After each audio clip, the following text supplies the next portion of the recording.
하두셋. 안녕하십니까. 3마LR입니다. 2018 행시 입시 법행 대비 정재환 교수님 헌법입문 제7판 이회독 285페이지 로마제 6번 기본권 제한 범위를 한개 보겠습니다. 3마LRTV 질착, 구독, 추천을 부탁드리고 유튜브 구독, 재생 추천합니다. 1번에 한개의 의미.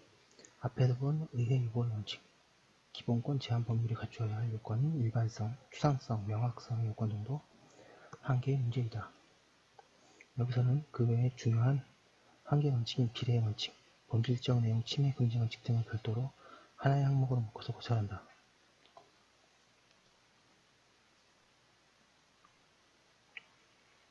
이번에 비례의 원칙, 과잉 금지의 원칙, 양가비관의 개념.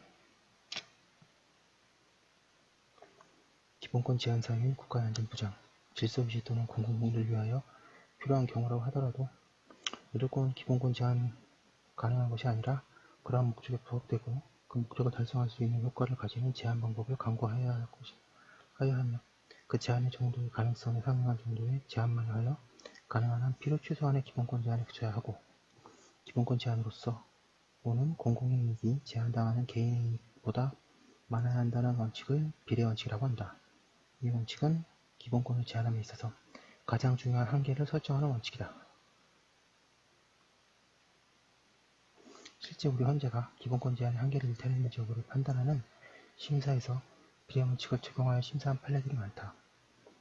양가로 이번 헌법적 근거, 비례 원칙의 근거로 기본권의 본질에서 찾으려는 설, 법의 일반 원칙의 하나라고 보는 설, 법치국가 원리설, 평등 원칙을 근거로 한다고 보는 설 등이 있을 수 있고 286페이지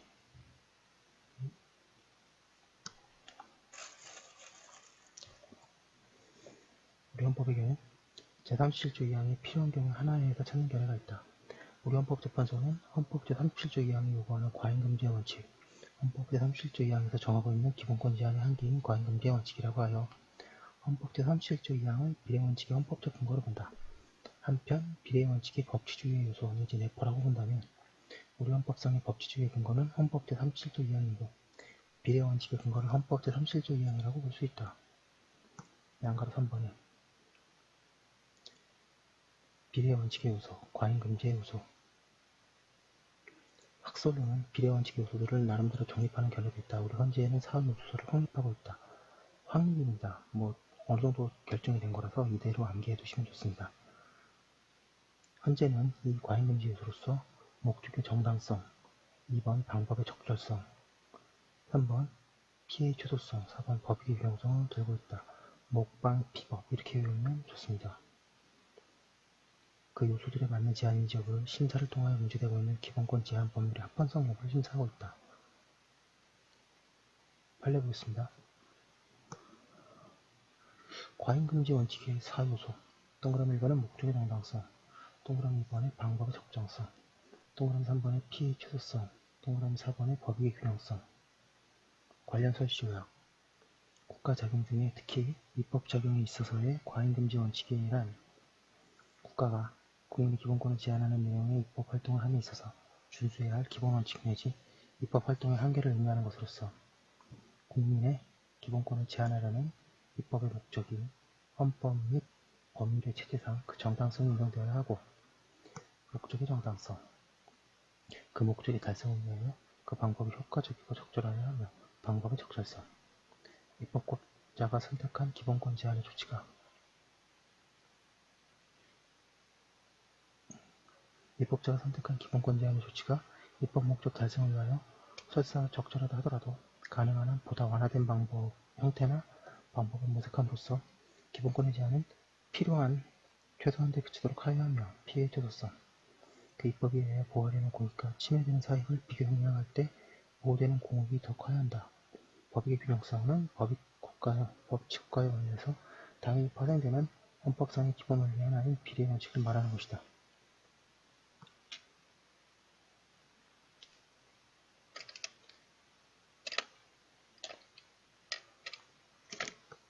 방가로 2번에 판례 이론에서의 각 요소의 법률 이해, 동그라미 1번에 목적의 정당성, 기본권을 제한하는 목적이 정당하여야 한다. 우리헌법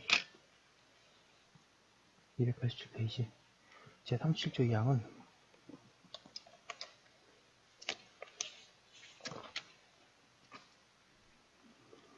기본권 제한의 사유를 국가의 안전보장, 질서유지, 공공복리로 명시하고 있으므로 기본권 제한이 국가의 안전보장, 질서유지, 공공복리 중에 하나를 위한다는 목적을 가져야 하고 이러한 목적이 부합되는 제한입법이어야 목적의 정당성이 인정된다. 목적의 정당성이 인정되지 않아 위헌으로 결정된 판례가 있고 동그라미 2번에 방법의 적정성, 그러니까 동그라미 1번이 목적의 정당성, 동그라미 2번이 방법의 적정성. 방법의 적정성이란 기본권 제한의 목적을 달성하는데 효과가 있는 방법이어야 한다는 것을 말한다. 즉, 목적과 방법 간의 관련성을 가지는가, 그 방법이 그 목적을 실현할 수 있는 가능성을 가지는 것인가 하는 문제이다. 그 목적이 목적 달성 가능성을 가지면 그 방법이 적절성을 갖춘 것이고 기본권 제한을 가장 적게 가져오는지 여부는 묻지 않는다. 즉, 제한의 정도, 피해의 정도가 가장 큰 방법이나 가장 적은 방법이나 모두 방법의 적정성은 있다고 보게 된다.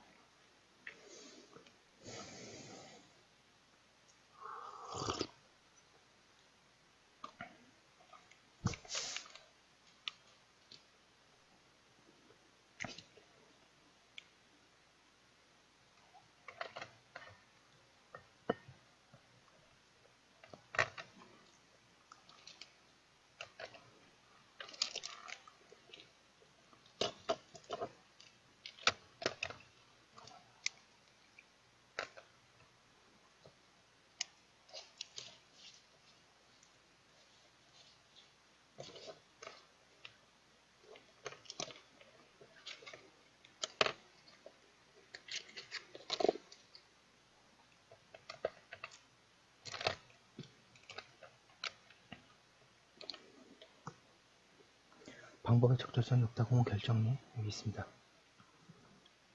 동그라미 3번에 피해의 최소성 사례 12번 A는 자신이 하고 있는 영업을 규제하는 법률을 규정하고 있는 보고를 기한을 하루 넘게 하였고 그로 인해 관할 행정처의 업무가 하루 정도 지체되었다. A로서는 처음 있었던 경미한 행정 의무의 불행이었다. 하지만 A는 이를 위하여 위 법률의 규정에 따라 6달 동안 영업을 정지하라는 행정처분을 받았다. A는 어떠한 헌법적 처벌 원칙을 제시하면서 이 행정처분이 유연성을 가진다고 주장할 수 있을 것인가? 피해의 최소성이란 기본권 제한에 있어서 가장 피해가 적은 방법으로 제한하여야 한다는 비례의 원칙의 요구를 말한다. 비례의 원칙은 가능한 한 기본권 제한을 억제하고 최소한에 그치도록 하는 것이므로 비례의 원칙에서 피해 288페이지 이 최소성이 특히 중요하다. 통상 피해의 최소성의 충족 여부는 기본권 제한 목적의 달성에 필요한 범위에 그쳤는지 여부, 기본권 제한 목적의 달성을 가능하게 하는 방법으로서 보다 피해가 적은 다른 방법, 즉 대안이 있느냐를 살펴봄으로써 판단되어진다. 예를 들어 위법행위에 대한 제재를 가하여 기본권 제한을 가져오는 경우에 그 위법성이 약한 정도인가 강한 정도인가 하는 경우에 따라 제재의 정도도 상응하여 비례적으로 가해져야 하는데 경미한 영업의무 위반에 대한 경고 처분 정도로 충분한 제재가 되어도 강한 영업정지 처분을 하면 방법의 적정성은 가지겠지만 피해의 최소성은 갖추지 못한 것이다. 이 사례에서 경미한 위반에 6달이라는 강한 제재가 가해지도록 하였으므로 그 외에 특별한 사유가 있어 6달의 영업정지 처분을 하도록 하는 것이 아니라면 피해 최소성을 위반한 것으로 볼 수 있다. 피해 최소성 위반 인정의 몇 가지 예가 있습니다. 그 다음에 동그라미 4번의 법익의 균형성. 법익의 균형성이란 기본권 제한으로 얻어지는 공익이 기본권 주체 사인을 잃게 되는 경우 사익보다 커야 함을 말한다. 제한으로 얻어질 공익이 크지도 않은데 기본권 주체에게 사익을 희생하라고 강제할 수는 없는 것이다. 법익의 균형성 심사에서 비교되는 공익과 사익 각각의 크기를 측정하는 것은 객관적이어야 할 것이다.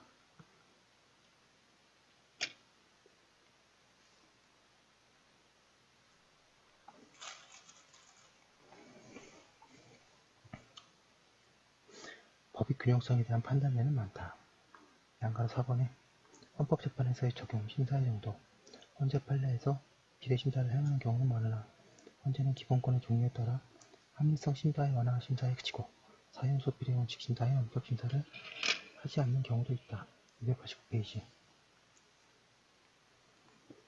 현재는 비례신고를 하는 경우에도 그 밀도를 달리하기도 한다. 3번에 신뢰보호 원칙. 어느 국민의 기본권을 제한하는 공권력 행사가 있게 되면 그동안 형성된 법관계에 대한 신뢰 손상이 올 경우가 있다. 따라서 기본권 제한에 있어서 이러한 신뢰를 가능한 한 보호해야 하고 이러한 보호 의무는 기본권 제한에 있어서 한계를 구성하는 원칙이다. 양가로 1번의 개념.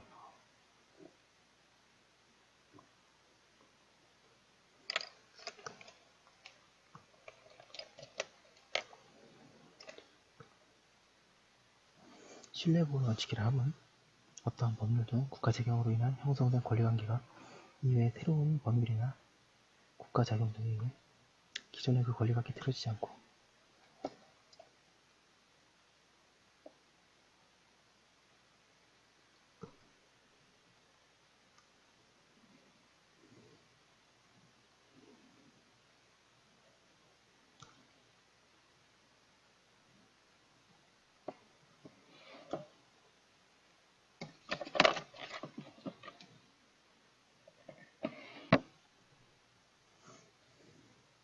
다시 읽겠습니다. 신뢰보호 원칙이라 함은 어떠한 법률 등 국가작용으로 일단 형성된 권리관계가 이외의 새로운 법률이나 국가작용 등에 의해 기존의 그 권리관계가 깨트려지지 않고 지속될 것이라는 믿음이 있고 이러한 믿음이 존중돼야 한다는 원칙을 말한다.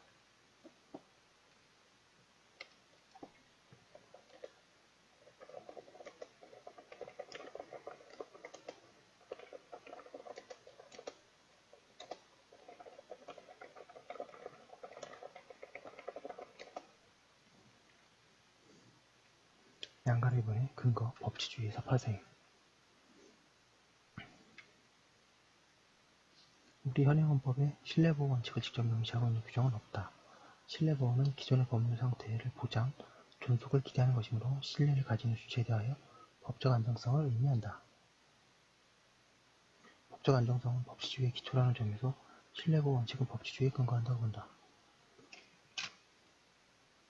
우리 현재도 신뢰보호 원칙이 법치주의에서 파생된다고 본다. 법치주의의 근거 규정을 헌법 제37조 2항에서 찾는다면 결국 헌법 제37조 2항이 신뢰보호 원칙의 헌법상 근거가 된다. 양가 3번의 적용요건, 방가 1번의 보호될 신뢰요건, 신뢰의 가치요건. 개인이 가지는 주관적인 신뢰가 모두 보호되는 것은 아니고 보호받을 가치가 있는 신뢰여야 보호된다. 따라서 신뢰보호 원칙이 적용되기 위해서는 보호 가치가 있는 신뢰 이익인지부터 290페이지 먼저 가려져야 함은 물론이다. 신뢰 가치를 인정하기 위한 요건으로는 아래와 같은 두 가지 요소를 들 수 있다. 동그라미 1번의 예측 불가능성, 장차 법률의 개폐에 의해 그 신뢰가 깨트려질 것을 예측할 수 있는 경우라면 그 신뢰는 보호받기 힘들다. 따라서 통상의 일반인으로서 기존의 법률관계나 이익을 존속받기 어렵다고 예측할 수 있었던 상태에서의 신뢰의 이익이어야 한다.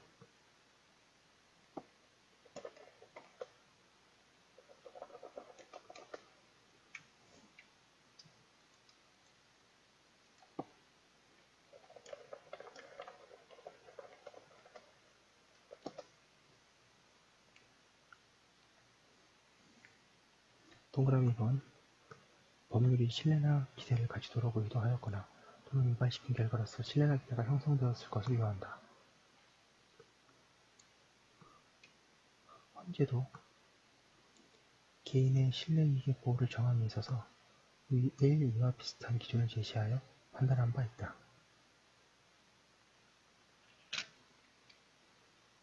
예측 불가능성을 인정하여 위헌으로 판단한 결정예가 또 여기 있습니다.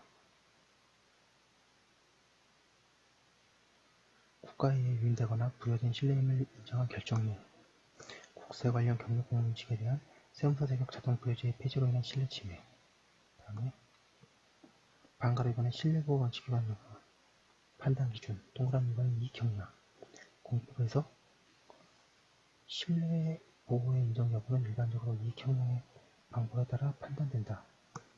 신뢰 이익은 신뢰에 대한 보호 기대를 가지는 개인의 사적인 이익이다.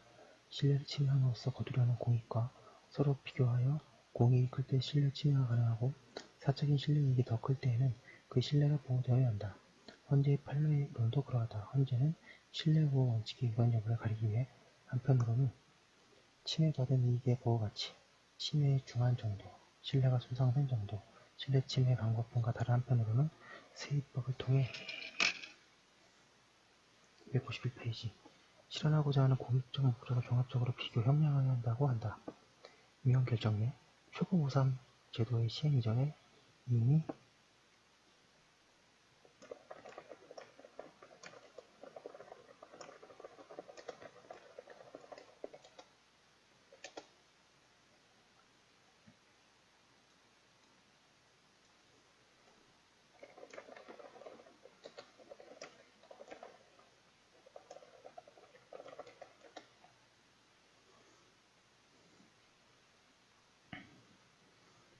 위헌 결정 내 최고보상 제도의 시행 이전에 이미 장애사유가 발생하여 장애보상연금을 수령하고 있던 수급권자에게도 최고보상 제도를 일정 유예기간을 적용하도록 한 산업재해보상보험금 부칙조항이 신뢰보호 원칙에 의하여 재산권을 침해함.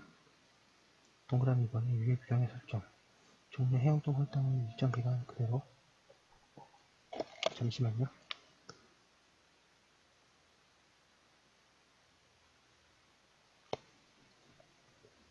종래 해운동 활동을 일정 기간 그대로 수행할 수 있게 유예기간을 두거나 경과 규정을 둔 경우에 신뢰 침해가 완화된다.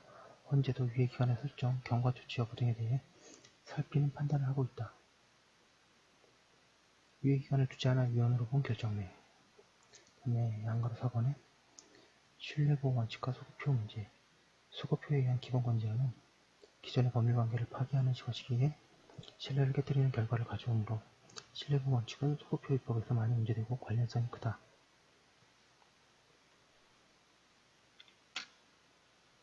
양가로 5번의 신뢰보호 원칙에 위반한 것으로 판단한 결정 내 동그라미 1번 규칙사유의 의무를 불문하고 후임자의 임명으로 국회공무원을 면직시키도록 한 국가보위입법 회의법 부칙규정 동그라미 2번에 조세관명규제법 부칙조항 등을 법 시행 이전에 당해 자본증가에게 잔존증가 소득공제기간에 대하여 적용하는 것 동그라미 3번에 법 시행 이전부터 택지를 소유하고 있는 개인에 대하여 일률적으로 소유상한을 적용하도록 한 택지 소유상한에 관한 법률 규정 동그라미 4번은 지방고등고시에는 시상한 연령의 기준이 되는 최종시험 시행일보다 이를 내년보다 늦추어 연도말로 정함으로써 시상한 연령을 5일 초과하게 되어 2차 시험에 응시할 수 있는 자격을 박탈한 공무원 임용시험 시행공고 동그라미 5번에 국가관련 경력 공무원에 대한 세무사 자격 자동 부여제의 폐지 특허청 292페이지 경력 공무원에 대한 변리사 자격 자동 부여제의 폐지 동그라미 6번 최고보상제도의 시행 이전에 이미 장애사유가 발생하여 장애보상연금을 수령하고 있던 수급권자에게도 최고보상제도를 적용하도록 한 산업재해보상보험법 부칙조항 등에 대한 유연성을 인정한 결정 내 동그라미 7번 토양오염관리 대상시설의 양업자도 오염 원인자로 간주되기 시작한 토지환경보전법 규정의 시행일인 2006년 1월 1일 이전에 토양오염관리 대상 시험을 양수한 자를 무제한적으로 모두 오염 원인자를 간주한 동법의 규정은 신뢰보호 원칙이 위반된다고 하면서 적정한 개선 입법을 하도록 적용 중지의 헌법 불합치 결정을 하니 동그라미 8번에 사법문수원에 입소할 당시에 법원조직법에 의하면 사법문수원의 소송 과정을 마치면 바로 판사 임용 자격을 취득할 수 있었으나 이후 2011년 7월 18일 법원조직법이 개정되어 2013년 1월 1일부터 사법문수원의 소송 과정을 마치더라도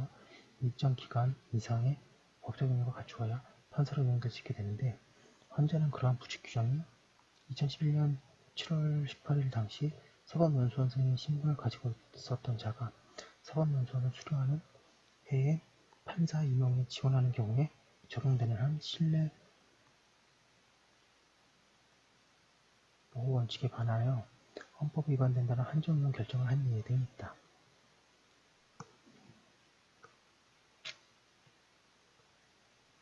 4번의 소급표에 의한 기본권자의 문제, 양가 1번의 개념과 근거, 반가 1번의 개념, 이미 완성된 법률관계나 사실관계를 사후에 국가가 새로운 법률이나 행정작용으로 거슬러 올라가 변화시키는 것을 소급이라고 한다. 소급표의 금지는 법적 안정성을 유지하기 위한 것이다. 소급표에 대비되는 것은 장래형이다. 기존의 법률관계나 사실관계를 건드리지 않고 그대로 인정하여 장래에 행위 되는 규라는 것은 소급표가 아니라 장래의 기본권 제한이다. 방가르변의 근거 참정권과 재산권에 관해서 그 소급표 금지의 원칙을 헌법 제13조가 명시적으로 규정하고 있다. 참정권, 재산권 외에 기본권 제한에 있어서도 소급표 금지 원칙은 적용되어야 할 것인 바, 그 헌법적 근거는 법치주의에 있다. 293페이지. 소급표 금지는 법적 안정성을 위한 것이고, 법적 안정성은 법치주의의 중요한 한 요소이므로 결국 소급표 금지는 법치주의에서 도출되는 요구라고 볼 것이기 때문이다. 우리 헌법상 법치주의는 헌법 제37조 제2항에서 나온다고 보기에 소급표 금지의 원칙은 헌법 제37조 2항을 근거로 한다. 양가로 이번에 소급표의 유형, 진정소급표와 부진정소급표의 구분. 소급표에는 진정소급표와 부진정소급표가 있다. 진정소급표는 과거에 그 형성이 시작되어 이미 완성된 사실상태나 법률관계를 후에 새롭게 개정된 법률 중 새로운 국가적용으로 번복 내지 변경하는 효과의 소급표를 말한다. 부진정소급표는 과거에 시작된 법률관계 형성이긴 하나 아직 완성이 되지 않은 사실상태나 법률관계를 규율하거나 완성되지 않은 법률상태를 새롭게 개정된 법률 중 새로운 국가적용에 의해 번복 내지 변경하는 경우의 소급표를 말한다. 진정소급표는 완전 소급표라고도 부를 수 있고 부진정소급표는 부분적인 소급표를 말한다. 이러한 구분에 대해서는 문제제기가 없지 않다. 양가로 3번에 허용 여부와 예외 및 한계.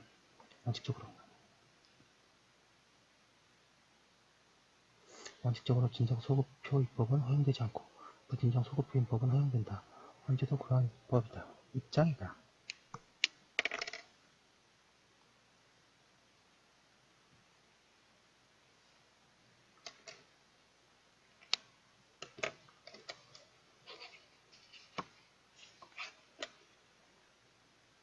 다만 진정소급표 입법은 극히 예외적으로 인정된다고 보고 부진정소급표 입법도 국민의 신뢰를 침해할 수 있으므로 상당한 조건하에 허용된다고 본다. 방가를 변한 진정소급표 입법 원칙으로 동그라미 1번의 원칙금지 진정소급표의 경우 당사자가 과거에 완성된 법률관계에 대한 강한 신뢰를 가지고 있어 신뢰보호와 법적 안정성을 위하여 이를 입법자가 보호해야 하므로 헌법은 원칙적으로 이를 금지한다. 자, 원칙적인 규정이 밑줄을 치겠습니다.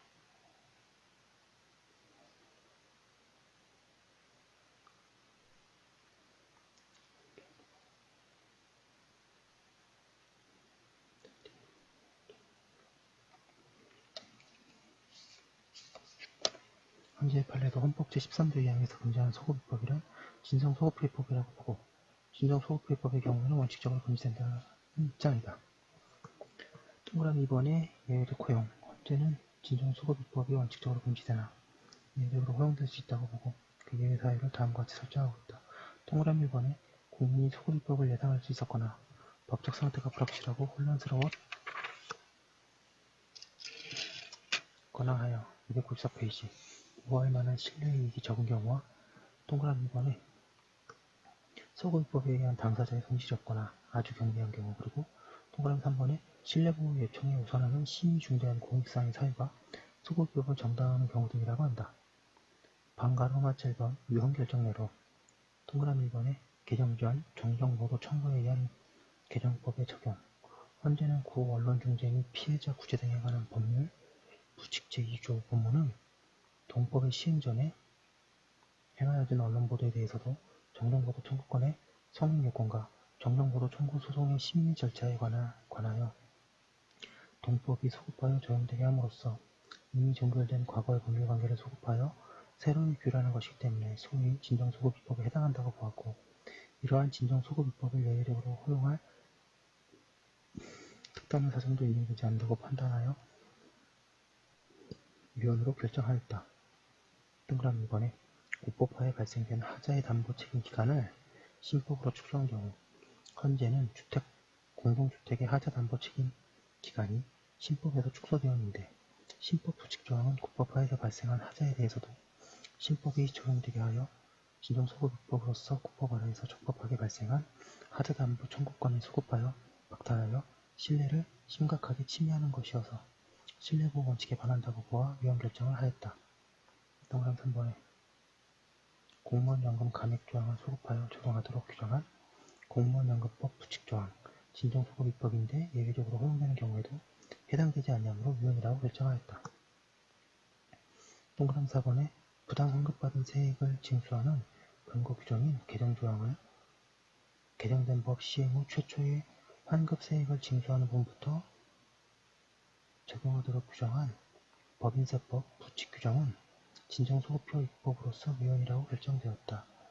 합헌결정례로 헌재는 친일재산의 취득, 증여 및 원인행위 시에 국가의 소유로 하도록 규정한 친일 반민족 행위자 재산의 국가기소관한 특별법 규정이 진정소급입법이지만 소급입법을 예상할 수 있었던 예외적인 사안이고 진정소급입법을 통해 침해되는 법적 신뢰는 심각하다고 볼 수 없는 데 반해 이를 통해 달성되는 공익적 중대성은 압도적이라고 할 수 있어서 진정소급입법이 허용되는 경우에 해당한다고 보아 합헌이라고 보았다.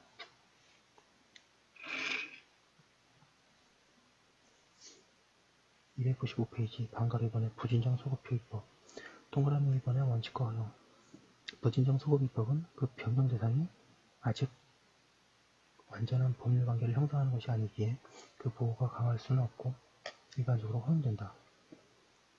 동그라미 2번의 한계 부진정소급입법이 원칙적으로 허용될 수 있는 입법이라더라도 헌법적 원칙을 위반해서는 아니 되는 한계가 있다. 부진정소급표의 기본권 제한입법도 평등원칙을 위반해서는 아니 되고 비례원칙을 준수하여야 하며 기본권의 본질적 내용을 침해할 수 없다. 특히 부진정소급표 입법으로 인한 신뢰 파기의 문제가 발생하는데 위에서 본 신뢰보호 원칙의 적용 범위는 비교 형량에 의해 해결해야 할 것이고 일정한 유예기간 등을 두어야 한다. 헌재도 같은 입장이고 신뢰보호 원칙 심사가 장래 입법에 비하여 더 강화되어야 한다고 본다. 5번 기본권의 본질적 내용의 침해 금지 헌법 제37조 제2항은 국민의 모든 자유와 권리를 법률로서 제한하는 경우에도 자유와 권리의 본질적인 내용을 침해할 수 없음을 명시하고 있다. 기본권의 본질적 내용이 무엇이냐가 문제된다. 양가를 1번의 본질적 내용의 개념 반가로 1번의 학설 독일에서의 논의 독일 기본법 제19조 2항은 어떠한 경우에도 기본권은 그 본질적 내용에 있어서 침해되어서는 안 된다라고 명시하고 있는데 그 본질적 내용이 무엇이냐가 독일에서도 논란이 되고 있다. 동그라미 1번의 주관설과 객관설 본질적 내용의 규정이 보호하고자 하는 대상이 무엇이냐에 따라 주관설과 객관설로 나누어지고 있다. 주관설은 본질적 내용 규정의 보호 규정이 개인의 주관적인 권리라고 보는 학설이다. 객관설은 본질적 내용을 하나의 객관적인 법규범, 사회적 제도를 보호하는 대상으로 보는 학설이다. 동그라미 2번에 절대설과 상대설, 절충설 기본권의 본질적 내용이 있다면 그것은 고정적인지 아닌지에 대해서 절대설, 상대설, 절충설을 좀 견해가 대립한다. 절대설은 기본권의 본질적 내용이 고정적이라고 보는 입장이다. 본질적 내용은 핵심적이고 296페이지 근본적인 요소로서 상황에 따라 달리 나타난 것은 아니라 고정적이고 어떠한 경우에도 이 요소는 훼손될 수 없는 영역이라고 본다. 상대설은 본질적 내용과 범위는 기본권들마다 그리고 상황에 따라 이동적인 것을 보고 본질적 침해 내용인지 여부는 비례원칙 등의 적용으로 판단하고 해결해야 한다는 입장이다. 절충설은 양자의 입장을 함께 고려하는 중간적인 입장이다. 반가를 번에 우리 헌법재판소 판례 우리 헌재는 이 절대설과 상대설 중에 어느 설을 취하는지를 명시적으로 밝힌 바는 없다. 판례 중에는 절대설적 입장을 취한 것으로 보이는 것도 있고 상대설적 입장을 취한 것으로 보이는 것도 있다. 동그라미 1번의 절대설적 판례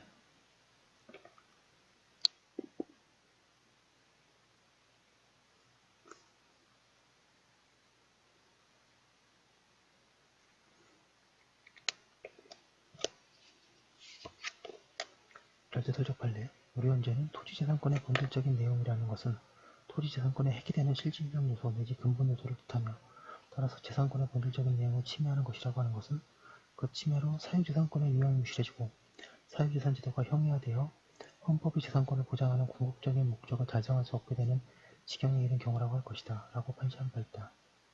이와 같은 판시는 해계되는 실질적 요소 내지 근본 요소, 유명무실해지고 형이화 등으로 본질적 내용을 나타내고 있어서 절대설적인 입장을 보여주는 것이라고 할 것이다. 동그라미 2번에 상대설적 판례. 헌재는 사용제도에 대해 합헌 결정에서 상대설을 취해야 한다고 명시적으로 밝히지는 않았으나 사형이 비례의 원칙에 따라서 최소한 동등한 가치가 있는 다른 생명 또는 그에 못지 아니한 공공의 이익을 보호하기 위하여 불가피성이 충족되는 예외적인 경우에만 적용되는 한 그것이 비록 생명을 빼앗는 형벌이라 하더라도 헌법 제37조 2항 단서에 위반되는 것으로 볼 수는 없다고 할 것이다 라고 하여 상대설을 취한 것으로 보이는 선실을 한 바 있다.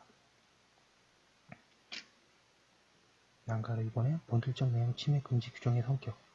본질적 내용 침해 금지 규정은 기본권의 자연권적 성격이 나타나는 규정이다. 이는 기본권 제한에 있어서 내용적 한계라는 성격을 가진다. 또한 현행헌법 제37조 2항 단서의 본질적 내용 침해 금지 규정은 헌법의 근본 규범으로서 헌법 개정의 대상이 될 수 없다. 헌법 개정의 한계 규정. 예, 지금 이 내용이 매우 중요하고요. 문제도 많이 나오고 하니까 문제도 많이 풀어보시면서 정리하시면 잘 정리될 겁니다. 여기까지 한 거 올려두고 다음과 이어서 하도록 하겠습니다. 잠시만요.